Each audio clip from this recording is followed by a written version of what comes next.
Roland, davai pastāst par šito. Man es runāju ar Sandru, viņš man tā nevarēja baigi labi izstāstīt. Šitie ir ugunsdrošie, jeb klasiskā izpratnē metināšanas aizskari. Šitos izmantojam zonas, kur mēs metinām. Kā tu izdomāji, ka vajag tādu produktu tirgot? Visiem noliktavās ir liela problēma. It sevišķi ziemas periodā. Atver vārds, ienāk augstums, kaut kā vajag risināt to jautājumu. Tad ir tāds produkts, kā PVC.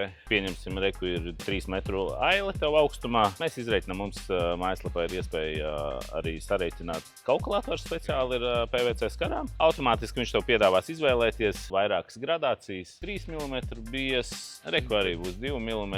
Kā viņš stiprinās? Jā, mēs uztaisam caurumiņus.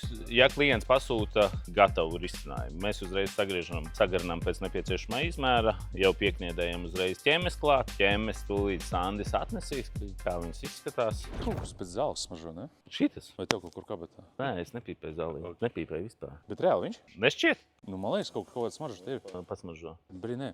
Kaut kur pēc zāles smaržo. Sandra, tu pīpē? Nē, jau pēc sporta zāles. Ok, nu labi. Šis oranžais, kam ir paredzēts? Vienkārši ar krāsiņu. Tur mums bija īpaša prasība klientam. Aprīkojām klientam lielu laukumu ar tieši dzeltenām skarām. Vai viņi nav ugunsdroši? Nē, viņam vienkārši krāsas. Ja tu gribi noliktavā dzeltenu siltu sajūtiņu, jā, tad izvēlies šādi.